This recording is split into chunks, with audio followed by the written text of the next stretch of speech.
Kind of cool to Finals see is this about to Rakdos get midrange underway. deck win it. The new deck after the bans. Yeah, Rakdos Midrange already had a great weekend so far, and some other events. Still in the running to take down ours here. And this is a matchup we've seen before today, Rakdos versus Blue-Black Rogues, and Rakdos won it pretty easily. Yeah, Rakdos looked really good.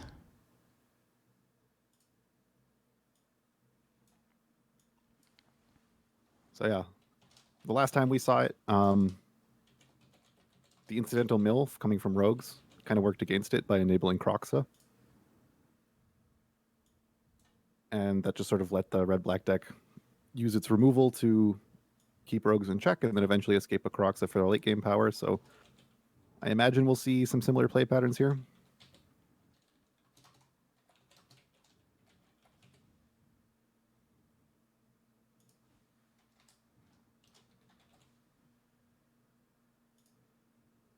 Chenogura really respecting the Magmatic Channeler.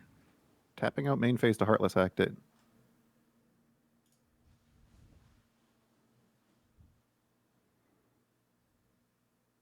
Yeah, I understand the reasoning there. Don't want them to be able to untap and get an activation out of it.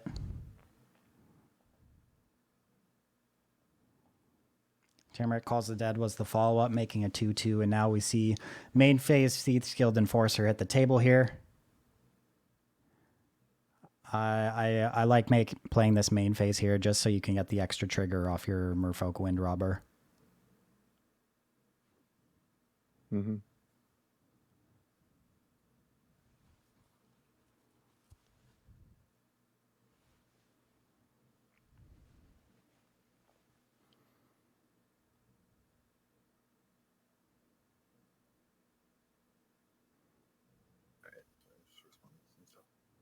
Couple lines you could take here. Lots of options for Glue Pen. Could play the Agadeem's Awakening as a land untapped and go for the Rankle, get that thing going. Also, could Blood Chief's Thirst the Thieves Guild Enforcer, follow up with the Magmatic Channeler. Or even Blood Chief's First followed up by another Timeret Calls the Dead. So many choices here.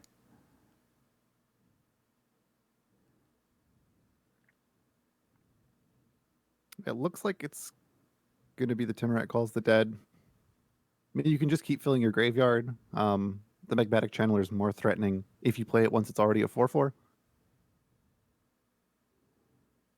And this just like gives you options for Croxa if you ever draw a red source. Very true. You get to scry an extra card next turn as well when the first Timeret pops off on its last chapter by casting the second one that turn. Here's another Thieves Guild Enforcer. In the main phase again to get the extra trigger off the Nighthawk Scavenger. Did you really want that extra trigger milling over 2 more Croxas? Plenty of Croxas in the bin here for Glue Pen, but notably no second source of red mana yet, so they are stuck there for the time being. Mm-hmm. This is the downside, though, of the Rakdos deck. Being short one dual land means there's going to be some games where your mana is just not going to cooperate like this. Yeah, it doesn't have a double face land, whereas Blue-Black has Clearwater Pathway. But did pick up a Shredded Sails, whatever that card is, to deal with the Scavenger, which has gotten pretty large. Real awkward scry here. Unsure what you got to do in the face of all these rogues that are just going to mill them off the top of the library. Yeah. Honestly, I might be tempted to just, I think you need to put the Shatter Skull Smashing how many down? I think you want it 4th. Hope you only get milled 3.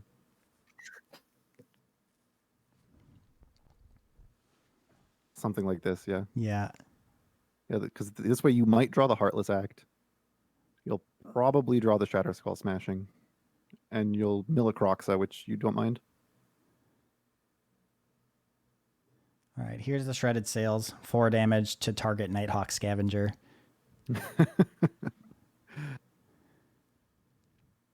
Imagine these 2/2s are going to come across for 6 points of damage here. Oh, yeah, you got to serve here.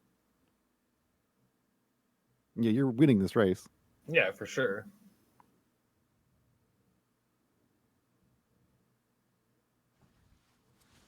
All right, Lofty Denial is the pickup.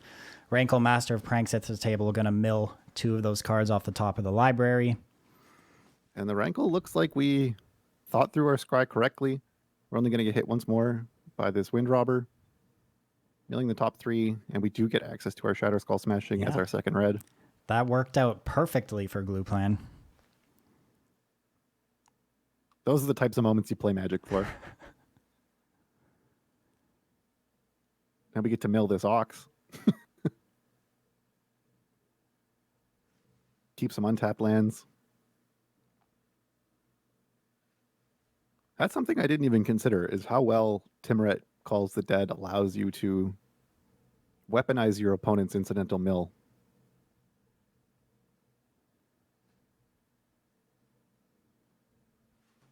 Yeah, absolutely. All right.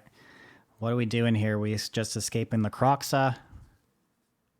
I mean, you got 4 of them. You could also Rankle and just start attacking. Looks like Rankle is the decision here. I think if you just serve, yeah. Rogues is not a blocking deck, you know? Wind Robber gets sacrificed. Brazen Borrower is the pickup. Yeah, it's not nearly as much of a blocking deck as something like Adventures is, which is the block constructed deck. Yeah. Our Rogues player down to 4 points of life. Yeah, they got to contest with all these zombies. Like, Petty Theft can deal with one of them, but Wind Robber doesn't block. They've been like choosing not to trade this Thieves Guild Enforcer off for one of them, but you kind of have to. Like, you're just going to run out of cards. These Croxes are going to, at some point, do 3 to you. All right, we're heading right to combat here. The zombies are going to come across the table. Both rogues are going to jump in front of a zombie. That's 4 points unblocked coming through. Imagine we're going to see a Petty Theft here on one of the unblocked 2/2s. Oh. Second Brazen Borrower found.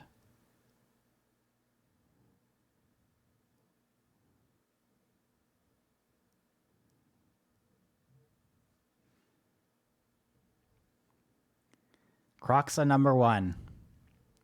Gonna meet a Lofty Denial, giving our Rogues player one more turn. Unfortunately, the Rogues player has spent most of this game putting cards into Glupan's graveyard, so this Croxa is gonna be able to get right on escaped again next turn. Well, maybe that one. Maybe another one.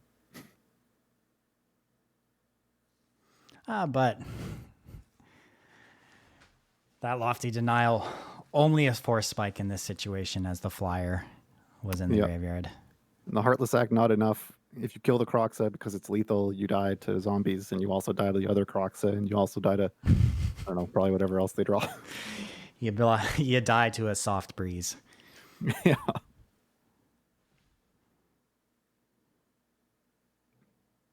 All right, looks like we have our Rakdos player moving towards some Storm's Wrath to the main deck. Trimming on the Dimir Calls the Dead. Really? It was so good for them that game. Maybe that was an exceptional.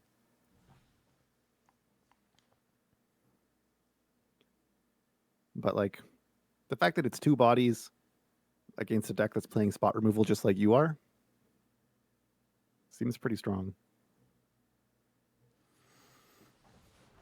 Yeah, it does seem reasonable. I guess Glupan deciding that they'd rather just have access to the Skyclave Shades and the Storm's Wrath post board. I understand that the Chapter 3 can be a little bit awkward with your opponent milling you, although he was able to mitigate it in Game 1. Mm-hmm. Yeah, I mean, like, if the Chapter 3 is awkward, you can just consider it a card that is 3 mana, make 2/2/2s.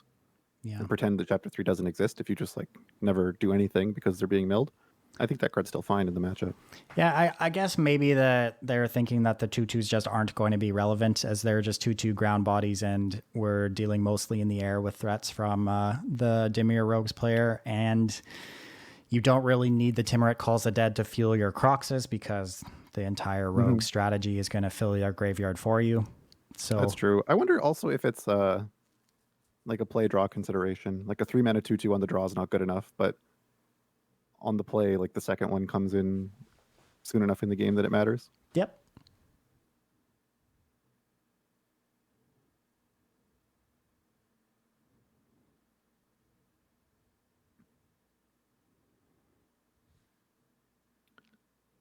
So Croxa hits the board and then hits the graveyard, taking a Lofty Denial out of the opponent's hand with it, which makes sense. It looks like Chainogura is playing for a more aggressive plan, just tapping out for rogues, trying to get the 8 cards online to pump all their team. Unfortunately, I think they're going to get Plague Winded here by stomping Bloodchief's Thirst. Yeah. In the process, they've milled the Skyclave Shade. That could be relevant later in the game. The land drop. But yeah, looks like we're going towards maybe what you said. Deciding instead of stomping the Enforcer, we're going to play out a Magmatic Channeler. Channeler is going to eat a Heartless Act.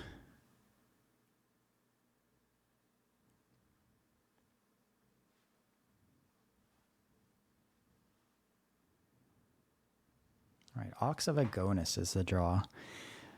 Not going to be very useful at this point. So now, actually, like, I guess Red-Black still has a Heartless Act to interact with, but these Mire Tritons don't defend against the creatures in the air, and the Crocs and the Ox are kind of offline unless we find more land drops, which the Mire Tritons don't help with. Yeah, Rogue's player is down to just the 1 card left in hand, though, so if we're able to find some lands off the top, Lupan could fight his way back into this thing. I mean, that's like a pretty ideal draw. You kind of want to play it as a 4th land, and I imagine they will. The Spikefield Hazard, even though it so nicely answers this Brazen Borrower. Yeah, without knowing the Brazen Borrower was there, I think you just play that as a land every time. Yeah, I agree. Gonna be feel a little bit silly when they see the Borrower come down, but Chainogura decides to draw a card instead. Picking up 2 really good ones here. Nighthawk Scavenger and Drown in the Lock. Not straws. Yeah. Oh. Answer for Yeah, that. but Nogira's in like such a good position now. Yeah. Just this castle draw. Yeah, Scavenger just being such a huge threat that now has protection. Yeah, and that Heartless Act off the top for Glupan is going to get met by that Drown in the Lock. 5 points of damage is going to come right through. 5 points of lifelink Finds damage. an Ashiok. And just Haymaker after Haymaker here off the top here for Rogues. These have been some kind draws. Oh, man. I don't know what they can do now. Storm's Wrath? Hey! I mean, that's pretty good. Storm's Wrath. That's why we put it in the deck, right? Okay. We're still in it. Yeah, but it's Ashiok. I mean, are they? Obviously, Ashiok's still a problem. Still a huge, massive problem. It's a massive issue. This is yeah. It's probably actually the biggest issue. I don't know if there's a bigger one. We found the second swamp. All our cards are online now. How do we claw our way back in this one if you're red-black? It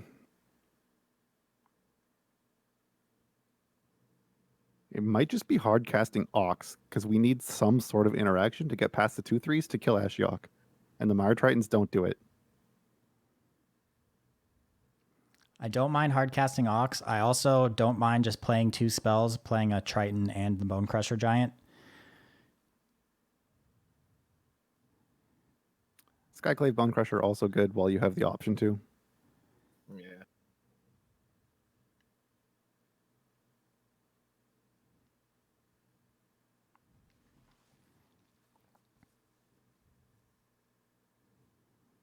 Yeah, both Shade and Mire Triton can attack through a 2/3.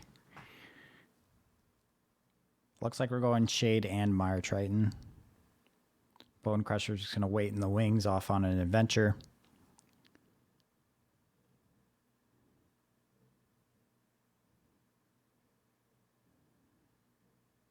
All right, Petty Theft on Skyclave Shade Brazen Boar. We're going to hit the table here.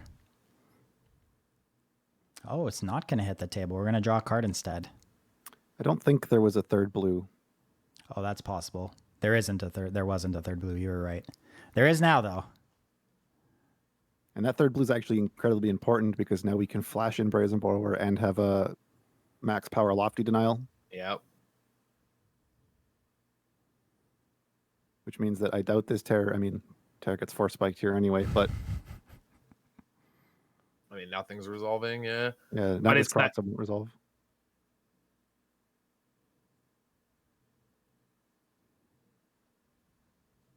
I imagine. All right, we're going to see what you alluded to. Brazen Borrower flashed in. Lofty Denial going to counter this Croxa. Ashiok sitting at a pretty decent amount of loyalty too, so can't even just play the Terror of the Peaks into it next turn. Or you're dead. Yeah. Yeah, I don't know what they can. One of Glupan's last hopes was just sent to exile off the top of his library there as the second copy of Storm's Wrath is gone. Mm. I don't even know if that's like a hope here. The Ashok survives it, and you're in the same issue. You're still not dead immediately, though. That's true. And Ashiok down to 1 point of loyalty means you have a turn to stick a Terror Yeah, of you the could- Peaks. Yeah, Terror could kill it, or you could stomp it, or you could find Spike Field or something maybe. Yeah, the Guess I real could too. problem, though, is that your opponent's drawing 2 cards a turn with the castle. So the odds that they find some way to get out of it are pretty high. Yeah, that's true. I mean, this is just lethal, right? The Brazen Borrower's 3 in the air. Any of these things get bounced by Ashok and 2 more come across. Oh, we're at 7. Never mind. Yeah, the 2 points from Mire Triton's going to change that up, but this Soaring Thought Thief changes things.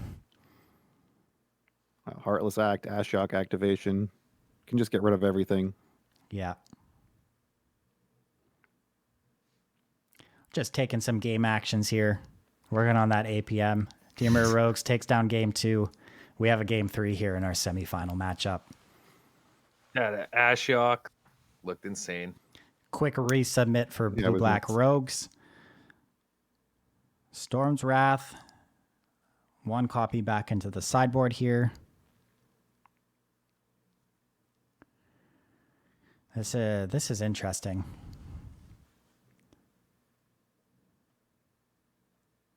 The Storm's Wrath, I guess, makes sense. It's slightly better on the draw than it is on the play, where you're more likely to have committed to the board. Yeah, I didn't notice this last time, but all copies of Shattered Sails are in the sideboard here. That is a card that could be pretty useful in a matchup like this with so many flying threats. Yeah. Quick keep from Rakdos Midrange. Yeah, Yeah. very quick. Keep on the 2-lander. I guess just looking to scry for lands. Has Yeah, a lot of scry. things to do. Yeah, Scryland got a magmatic channeler. Lots to do with 2 land. Oh, there's a land right there off the top. Mm-hmm. Yeah, this curves pretty well. Next turn can be Channeler and a tap land.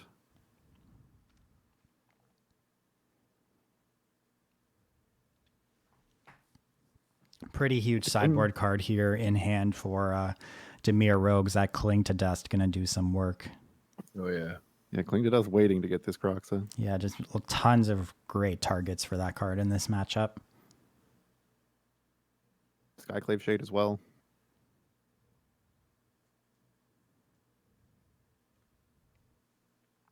And we have the Battle of the 1/3s. Oh yeah. Hey, get this thing out of here quick though. There's nothing good gonna come around letting that thing stick around. God, but we could have had an anime battle. They were both 1/3s. Both of them could have powered up. Neither has shown their final form. All right, Aghanim's Awakening comes into play as an untapped black land. Soaring Thought Thief attacks for 1 point of damage, turning on both of these Drown in the Locks. in hand. Let's see what Rakdos goes for this turn. They did find a 4th land off the top of the deck, and here we are in another scenario where they are missing the second source of one of their colors of mana. This has just been the story in both games we've seen so far. Yeah, this happens a lot. This is just 2 color Rakdos- decks. Yeah. It feels like it happens quite often. Rakdos mana. If the Rakdos deck's having this much trouble, I'm surprised the Grixis deck can do anything. All right. Chain Ogira uses that Drown of the Luck aggressively to protect their Soaring Thought Thief. Skyclave Shade is the follow-up here.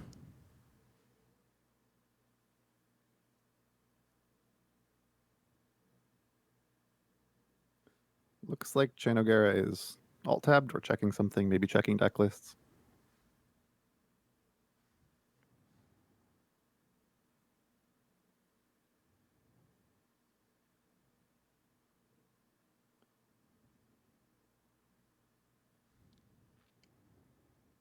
Now, despite... Playing only cycles if you don't exile a creature, right? Yeah, when you exile a creature, you gain 3 life.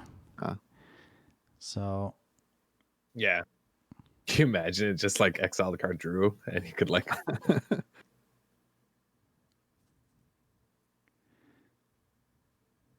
there's that second source of red. you got to try to go for it, right? Yeah, Terror of the Peace going to be met with the second Drown on the Lock, though. There'll be no Terror today. But Rakdos still sitting in a pretty good spot. 1 card left in hand. It's a good one. And your clock is bigger.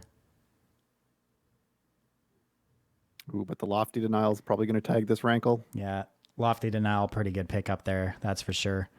We got to get this Crocs out of here. Oh, no. This Yeah, is... that might have been a stop issue. It or was. Is there enough to escape the cling? Was it a resource issue? Oh, maybe.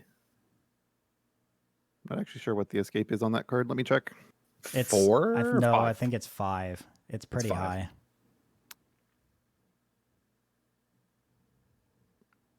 Yeah, it doesn't look like they have enough cards. Yeah, it's escape 5.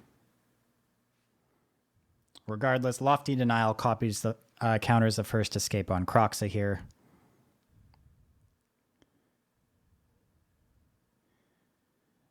It's just so awkward that your threat is only attacking for 1 and also just fueling your opponent. Yeah, with this every feels. attack. Yeah, I mean, I guess at some point it's got to be close to getting leveled up here, and you've dealt with 2 Croxes, so Let's see if there's another one. Imagine have this the Heartless- Fire Triton just turns 1. I don't like that. I think you'd much rather have cast Rankle, attacked, sacrificed your Shade, then played your land and recast it. yeah. Yeah, because you can just lock them out with it. Yeah. Essentially, like you just put them in the abyss with it. Yeah, then you're still left with your Shade and your Rankle in play, and your opponent no longer has a threat. Mm-hmm. I might not matter here, but yeah, that your line definitely correct. I wonder if they go for discard here or if they want to play out the Mire Triton. They don't go for discard, so Rankle going to get picked off by this Heartless Act. Yeah, oops, they realize it now. The error in their ways.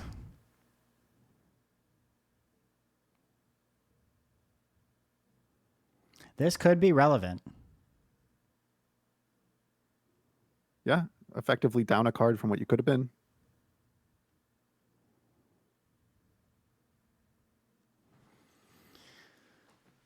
Although our Dimir Rogues player here is pretty much out of gas. Petty Theft not too effective with the threats that Gluplan has brought to the table at this time.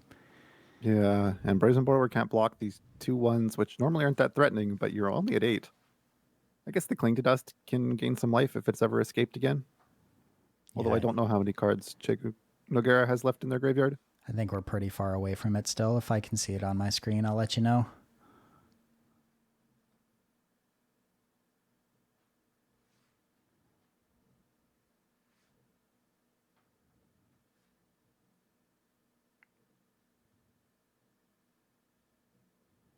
All right, Petty Theft on a Mire Triton.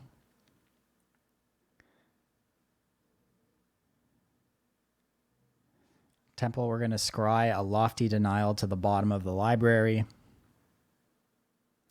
We have 3 cards sitting in our graveyard still, so still a little bit away from escaping Cling to Dust again. Spikefield Hazard actually a pretty good pickup because you know about the Brazen Borrower. And with the second Mire Triton, that's just lethal on board. I mean, you might be even just hold on to the Spikefield Hazard because the Brazen Borrower doesn't do anything here. Oh, Million of Rocks is pretty good too. That's a Croxa. And there are no cards in hand, right? The Cling is in the bin and Brazen Borrower is on Adventure, so this is 3 damage. Yep.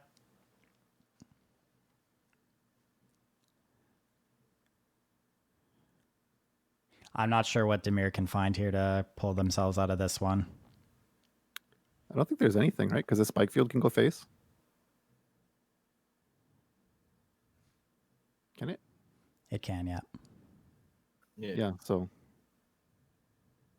should have worn a hard hat.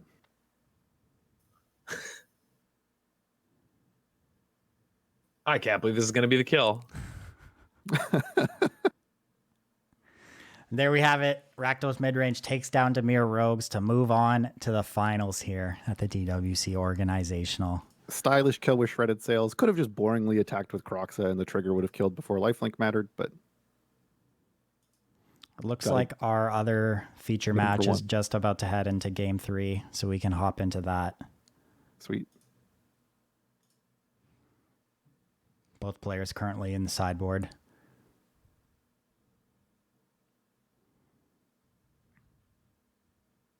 This is 4-color Omnath versus green-red Adventure.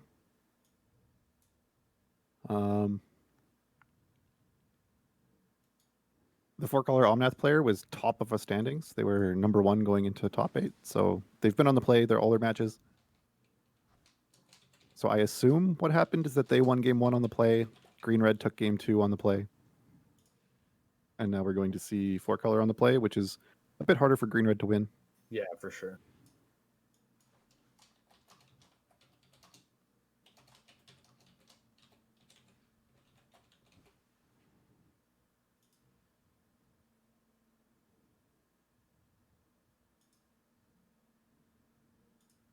And they're jumping right into it. Yeah, oh yeah. Getting after it here. I mean, reasonable hands on both sides. For sure.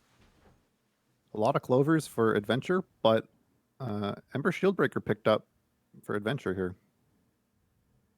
Yeah, this could be quite strong here. Going to be able to take care of the first one for sure.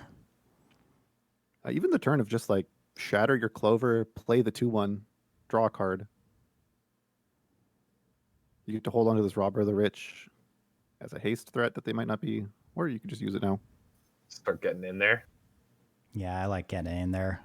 That's an Cool. Omnath off the top of the You deck. play an Omnath next turn. I That's mean, massive. yeah, and also, like, the Adventures deck doesn't have a lot going on here. You could also cast a Mammoth though. I mean, you know this you gotta cast this Omnath. There's Yeah, no but- way you don't cast the Omnath, right? Yeah, but we've seen how much this loser loves casting the Mammoths. Never True. putting that thing into But play. you gotta cast the Omnath. It's actually insane. It draws a card. Yeah. I guess you're worried about a mystical dispute. It's actually, well, there's Actually, no no, way you're not. You're disputes in green-red. the deck Never now. mind, it's game 3. You know what? This is still fine because I still think this loser wins this game. If your opponent just untaps and slams Omnath, you have Primal Might for the win, regardless it's of just whether lethal. you cast Omnath or the Love Struck This is- Beast. Yeah, this is gonna be a turn 5 kill for them, I think. Yeah. Yeah, what an amazing start.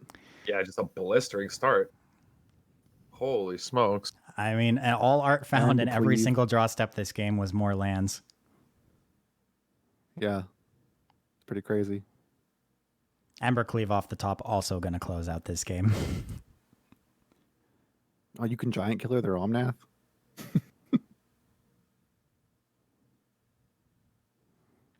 All right. And Omnath's road finally ends here.